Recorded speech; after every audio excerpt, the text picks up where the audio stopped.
Estamos en ampliación de noticias por RPP, La Voz del Perú, 8:53 de la mañana. Mónica Delta, Fernando Carballo y Carlos Villarreal estamos con ustedes.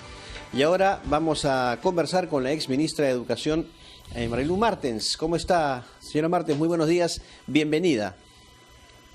Buenos días, Carlos, muchas gracias. A usted, gracias por... Mónica y Fernando. Hola, muy buenos días. Buenos días, señora Martens. Señora Martens, hemos visto ayer la interpelación al ministro de Educación. Él ha respondido 33 preguntas, pero ¿cuál es su opinión respecto, en primer término, a las motivaciones de la interpelación, su labor como jefe de SUNEDU, y luego los cuestionamientos en torno no solamente a estas licenciamientos de universidades, sino en concreto a la reforma educativa? ¿Hay sustento en estas objeciones que han presentado los parlamentarios? Bueno, la verdad que me pareció una interpelación forzada, ¿no? Fue un pliego que cerca del 80% de las preguntas se referían a la gestión justamente del ministro Benavides en su gestión como superintendente de la SUNEDU. Además, me extrañó la poca participación de los congresistas, ¿no? Pocas intervenciones de ellos. Además, no mostraban, la verdad, mucho conocimiento de la gestión actual del ministro.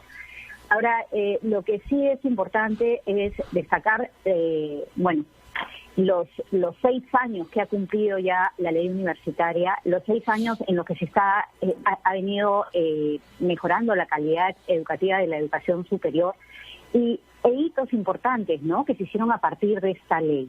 Por ejemplo, el Ministerio de Educación toma la rectoría de la educación superior universitaria y además algo importante, Carlos, Mónica y Fernando, que se hizo en toda esta reforma, en esta trayectoria, se creó una dirección nacional, una dirección general que justamente acompaña y vela desde el Ministerio de Educación por la educación superior universitaria nacional.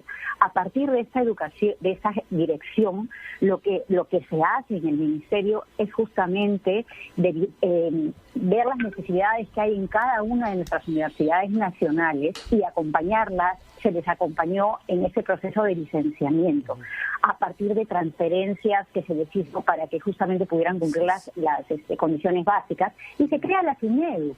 Y la SUNEDU es la superintendencia que no solo vela y ve el cumplimiento de la calidad a través del licenciamiento, sino también supervisa la educación superior. Correcto. Y nos garantiza a todos los peruanos tener profesionales realmente preparados para que aporten al desarrollo del país. Estamos, yo creo, claros, creo que muchísimos, incluyendo los periodistas y medios de comunicación, y eso creo que no hay división, que la SUNEDU ha hecho un buen trabajo. Una de las grandes cosas que se han hecho es tratar de estandarizar la calidad en las universidades del país. Muchas de ellas en realidad han sido un fraude, ¿no? Pero el asunto del Ministerio de Educación va más allá, y usted ha sido protagonista también en su momento. Censuraron al ministro Saavedra, ya sabemos dónde está, en el Banco Mundial, ¿no? Con una función muy importante. Usted la pasó mal también con el Congreso de entonces, ¿no?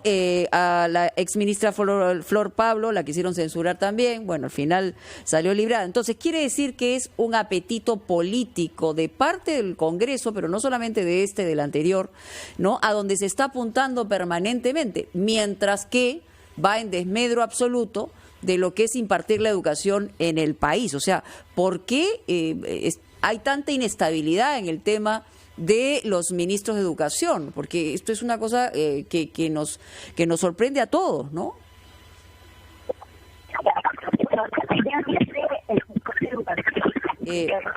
Marilu, quizá podemos reubicarnos porque no la estamos escuchando bien. Son las jugarretas que nos provoca el tema del Internet y una situación permanente. Ahora sí, la escucho. Listo. Sí, efectivamente, Mónica, te decía que el sector educación es un espacio de mucho apetito para muchas réditos, ¿no? Réditos políticos, réditos financieros, económicos. Entonces es convulsionado y lamentablemente muy golpeado, y ha sido muy golpeado en las últimas gestiones de los últimos congresos. Sin embargo, hemos avanzado, Mónica, hemos avanzado, pero yo sí tengo un pedido, y lo he hecho en las últimas semanas a este nuevo Congreso, y es que justamente los congresistas que están vinculados a universidades privadas, sobre todo, se retiren de la Comisión de Educación, ¿no? Porque ahí hay ese sinsabor que tenemos todos de que son juez y parte, ¿no? Y que hay intereses particulares que son ajenos, digamos, además, a los jueces voraces, ¿no? del país. Así es. Entonces, yo creo que eso sería un gesto de los congresistas, ¿no? Cambiar aquellos congresistas cuyo vínculo con las universidades privadas y universidades inclusive que no fueron licenciadas, nos hacen sentir pues que no es objetiva, que no está velando por los intereses de la educación de nuestros más de 11 millones de estudiantes. Entonces, eso sería un gesto muy importante de parte de la Comisión de Educación. Ojalá que lo hagan. Señora Martens, quería preguntarle sobre otro aspecto. Aparentemente nadie ha pedido censura, tiene un cierto plazo todavía, pero en todo caso la interpelación de ayer no dio lugar a que nadie plantee la censura. Sin embargo, se ha convocado al ministro a una sesión de la Comisión de Fiscalización y de Educación juntas respecto de otro punto conflictivo, que es el fiasco, hay que decirlo por su nombre, de la compra de las tabletas electrónicas. El tema es grave porque perjudica a niños justamente que podían tener acceso a la educación digital gracias a esta compra. ¿Por qué suceden estas cosas? ¿Quién toma decisiones? ¿Dónde se produce la brecha para que una administración grande y compleja como la del Ministerio de Educación que usted ha dirigido pueda dar lugar a este tipo de fiascos? Bueno, Fernando, definitivamente el proceso que se hizo para la adquisición de las tablets falló, ¿no? Falló porque además al final solo había una persona que había, o una empresa que había calificado el primer filtro para que sea la empresa a la cual se dirigía. Y eso ya era sospechoso, ¿no? Compra.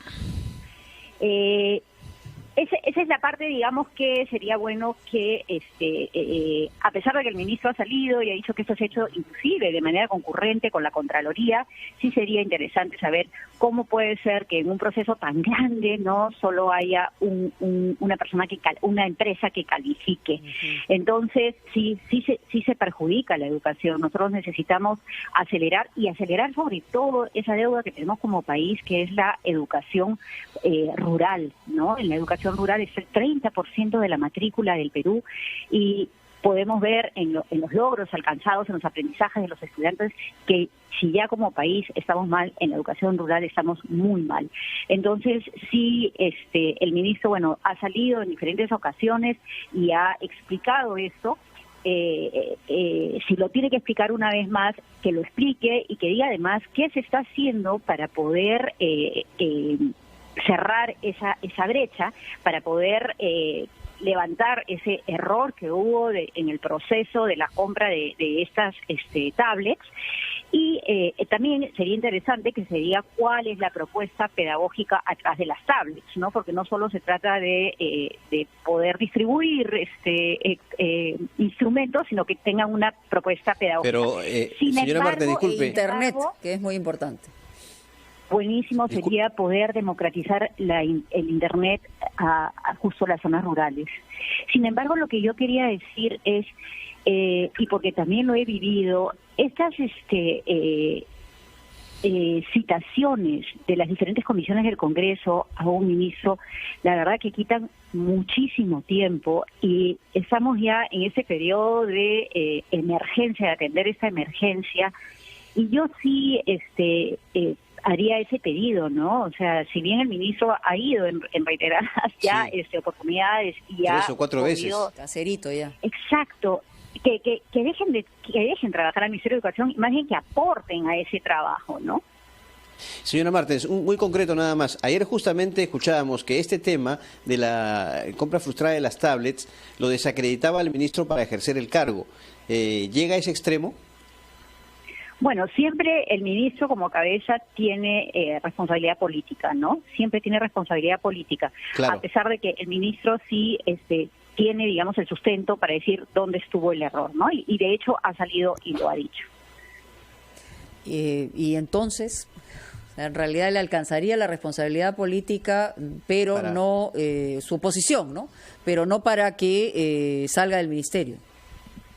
No, yo además creo que sería totalmente perjudicial para el país, Mónica, hoy un cambio de ministro. Okay. Estamos ya en el último año de esta gestión y lo que tenemos que hacer es acelerar todos los procesos que están. ¿Aló? Sí, le hemos escuchado.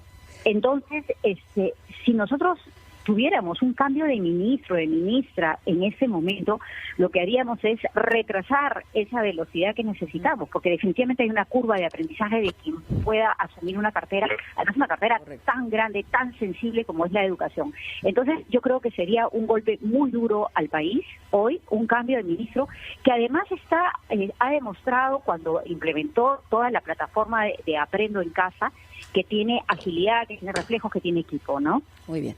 Le agradecemos, Marilu Martens, por estar con nosotros en Ampliación de Noticias. Estaremos en contacto en cualquier momento. Pausa y regresamos.